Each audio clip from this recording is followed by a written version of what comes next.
Era la imagen misma de los años 60. Lentes verdes de gruesos cristales en forma de hojas de parra encontradas, y su pelo. Digno de un museo. ¿De risa? Corto, trataba de adivinar. ¿Con qué lo mantenía tan firme? Sería lo que sus hermanas usaban hacía más de 14 años en spray y a lo que había oído identificar como laca. El colmo, el peinado se dividía en dos partes, tupé hasta las cejas con el resto del cabello hacia atrás y justo en la división, un pequeño moñito blanco que, a sus juveniles ojos y pensamiento, le pareció la quintaesencia de la ridiculez. El natural gesto de la mano derecha invitando a entrar a la primera puerta que quedaba a sus espaldas, lo sacó de su conmoción, volteó hacia el lugar señalado y regresando su vista a Clarisa, solo alcanzó a decir: «Gracias». Clarisa lo acompañó hasta la entrada de la oficina y anunció: «Señor, aquí se encuentra ya el joven Robles. Que pase». Otro gracias del visitante dirigido a la secretaria se escuchó y mientras ella cerraba la puerta, Rómulo se encaminó hacia el frente para estrechar la mano de su anfitrión. Tal parecía que el presidente de los jóvenes era muy simpático porque al igual que cuando lo conoció, volvió a sonreír, no con el mismo estruendo, pero en fin era una risa que terminó por desconcertar a Rómulo. Llegó la justificación esperada. Clarisa, ¿verdad? Rómulo no comprendió. Mira Manuel. Rómulo. Así, Rómulo. El 90% de las personas que entran por esa puerta tienen menos de 18 años y todos, sin excepción, sufren el mismo desencanto que tú muestras en estos momentos en tu cara. Adivinando el pensamiento de Rómulo, agregó: «Pero no te preocupes, no creo que haya notado lo mismo que yo, es medio miope». Fue su voz verdad, no me lo vas a creer, pero yo todavía. Interrumpió por un momento, a la vez que utilizando dos dedos de la mano izquierda y dos de la derecha, simuló el inicio y cierre de uso de comillas para aplicárselo a la palabra fantaseo. Breve pausa para marcar el final de dichas comillas para continuar. Con ella, con otra figura por supuesto. ¿Qué quieres que haga? Es una recomendación del presidente estatal del partido después de que las dos anteriores secretarias, jóvenes, salieron embarazadas a los 4 y 7 meses de haber empezado a trabajar aquí y no fui yo en ninguno de los casos. Junto a su carta de recomendación, me envió una tarjeta en la que se leía: «Las briosas ideas de la juventud necesitan las riendas de la prudencia y la razón». Rómulo ya no quiso responder y solo se limitó a dibujar un gesto en su cara con el que quiso decir: «No tiene importancia, en realidad no es para tanto», a la vez que ya sentado levantaba su mano izquierda para hacer un movimiento similar a un saludo enviado a una persona inexistente en el extremo derecho de la habitación. Gómez Ruiz siguió con una larga e igual aburrida disertación sobre los principios del partido, señalando cada 5 minutos que si era necesario que los militantes sacrificaran sus jóvenes existencias en aras de defender los altos intereses de la patria, él debería aceptar sin cuestionamiento alguno tal inmolación. Mientras el discurso continuaba, Rómulo recordó a su maestro de literatura de la escuela secundaria que le había hecho sufrir al pedirle una sinopsis de La granja de los animales o Rebelión en la granja, de George Orwell, en la que uno de los animales al pasar por la sede central del partido y ver en plena comilona a los miembros de la directiva les pregunta: «¿Qué pasó, camarada presidente? ¿Cómo es posible que ustedes estén disfrutando de tales manjares acompañados de abundantes bebidas, mientras los demás camaradas animales pasan hambre? ¿Qué acaso no se nos ha dicho hasta el cansancio que todos somos iguales? Cierto, camarada, todos los animales en esta granja son iguales, pero algunos somos más iguales que otros». Y pues, qué caray, él quería pertenecer al grupo de los más iguales. Por fin, Gómez Ruiz terminó su discurso y cuestionó: «Pero bueno, pasemos a lo nuestro. ¿Qué buscas aquí?». Si bien es cierto que Rómulo en ese entonces no tenía nada de político, tampoco tenía nada de estúpido, y aunque la respuesta sincera era riqueza, el cariz que le dio al concepto correspondió a la respuesta que, tenía seguridad, el mozuelo estaba esperando y que los votantes en los discursos de campaña creían eternamente esperanzados.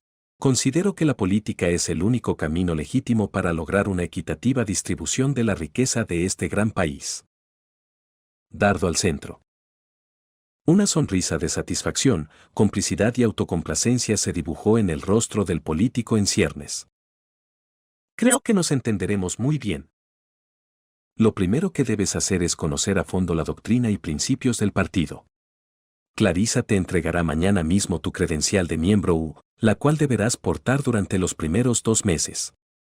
Posteriormente, se irán entregando, conforme tu progreso sea satisfactorio, las credenciales de miembro N, I, D, o hasta finalizar con la letra S. Cuando cumplas 1 año, se te entregará tu credencial definitiva de militante y solo hasta entonces tendrás voto en las decisiones internas del sector. Mientras ese tiempo llega, podrás asistir a las sesiones mensuales, aunque solo te será permitido hacer uso de voz. La plática siguió abordando los temas de moda en ese momento, sin dejar de contar, por supuesto, el prioritario. Debemos recuperar a toda costa la gubernatura del Estado. Aquí es en donde deberás mostrar tu capacidad para hacer política y te tengo una tarea que es fundamental para el logro de ese propósito. La ansiedad de Rómulo hizo que pensara en su flamante nuevo puesto, seguramente sería nombrado secretario del sector. Al día siguiente, lo primero que hizo fue maldecir su suerte. Se había ido a meter a una ratonera de muros con pintura que se desprendía sola, sede de la presidencia juvenil de un partido que ahora era de oposición, sin recursos, y encima, la tarea que le habían encomendado le hacía aparecer como un peón de lo que él creía sería un brillante inicio en el mundo de la política.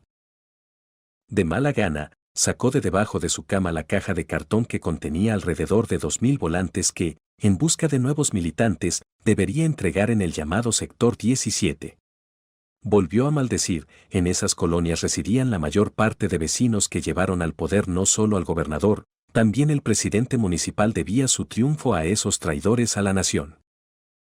Hubiera resultado más fácil para él volver al catolicismo a esos vecinos que, en su gran mayoría también, habían cambiado su convicción religiosa a una nueva iglesia que se identificaba como del Cristo triunfante o algo que se le parecía. Incluso su propia madre estuvo a punto de cambiar, pero fue su padre el que la hizo reflexionar, y no era porque tuviera muy sólidos sus principios y creencias teologales. Se había enterado en alguna cantina de la ciudad que los llamados divinos o vueltos a la vida permitían a las parejas de su congregación tener sexo solo una vez cada 12 días, faltaba más. Tú que te cambias con esos cabrones y yo que te surto a chingazos. Una oración así, expresada con tanta devoción, hacía reflexionar a cualquiera. Lo dijo con tanta vehemencia que su madre creyó que por primera vez, si sería posible que su esposo le pusiera la mano encima. Jamás se volvió a tocar el tema. La peregrinación empezó y Rómulo se convenció que aún sus reconocidas dotes de orador servían de muy poco ante esa bola de pelmazos. Los resultados eran muy desalentadores y su esperado ascenso dentro de la estructura del partido estaba en peligro. Intentó tener una reunión personal con el presidente, al que no veía desde hacía 18 días, para empeorar la situación. Por medio de Clarisa se enteró que el joven presidente del sector se la pasaba de acuerdo en acuerdo y que para hablar de nuevo con él, era necesario solicitar una cita, especificando el tema a tratar. De esta forma la misma Clarisa daba solución a muchas de las situaciones que, de ser tratadas personalmente por su jefe, se vería en la necesidad de trabajar 48 horas diarias. Esa situación también le molestaba, ya que otro de sus errores fue creer que tendría trato preferencial del bien posicionado militante. Mientras le era concedida la entrevista, reflexionó una vez más en su futuro. Él en realidad no estaría en la palestra pública, nunca buscaría la presidencia municipal, ni el puesto de gobernador de su estado, vaya, ni siquiera quería ser diputado estatal y mucho menos federal. Extraña decisión, aún para él mismo. Entonces, recordando la pregunta de su compañero de partido, que buscaba en realidad, ¿por qué pensaba de esa manera? ¿No era en esos puestos en donde el poder era generador de riqueza? Era urgente ubicar una posición y fijarse una meta. La emoción que le causó el hecho de entrar a la universidad privada de su interés totalmente becado, fue motivo suficiente para hacer más ligeros sus anhelos partidistas. La carrera elegida por necesidad fue la abogacía. Cuando estaba por concluir su primer año de carrera le llegó por fin su nombramiento de militante del PUM, y ahora sí, su voto contaba en las asambleas y, lo que era más importante, podía ser votado. Sin embargo, sería el máximo beneficio alcanzado por más de 3 años, por lo que él mismo se seguía considerando un peón de la política, solo que ahora gracias a su flamante credencial, titulado. Su primera experiencia sexual la tuvo con su también primera y única novia, otra estudiante de la universidad que para mayor afinidad, estaba en la misma carrera, pero que triste y resignadamente estaba muy lejos de tener las características físicas de Suspiro. A cambio, poseía una inteligencia acorde a las aspiraciones públicas del político. Llegado el momento, ella no sería la dama que solo sabía sonreír a las cámaras de televisión y reporteros, habría de desempeñar un papel preponderante. Dentro de su carrera, de hecho, ambos se complementarían. La carrera terminó con honores y gracias a los múltiples contactos logrados, se logró colocar como asesor jurídico dentro de la administración estatal. Con el ingreso económico más o menos asegurado, se casó, porque el hijo que esperaba su aún novia, tenía que nacer dentro de un matrimonio establecido, tenía grandes planes para él, seguramente sería el próximo presidente de las Naciones Unidas, ya que a diferencia de sus padres, y no lo pensaba como reproche, sí le daría la formación necesaria y lo conectaría con las instituciones y personas adecuadas para conseguir tal fin. Todo ello sin dejar de contar que él mismo seguía teniendo grandes aspiraciones. El siguiente año serían las elecciones a gobernador, diputados estatales y presidencias municipales.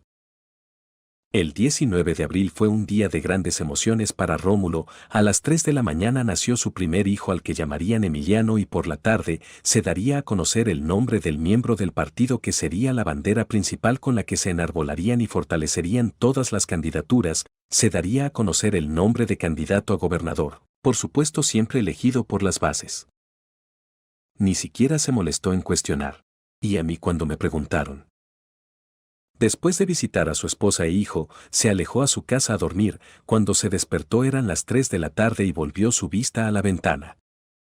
El gato de cerámica le acompañaba y, siguiendo con el ritual, esperó que el tiempo pasara viendo la forma en que el pequeño animal se transformaba en león.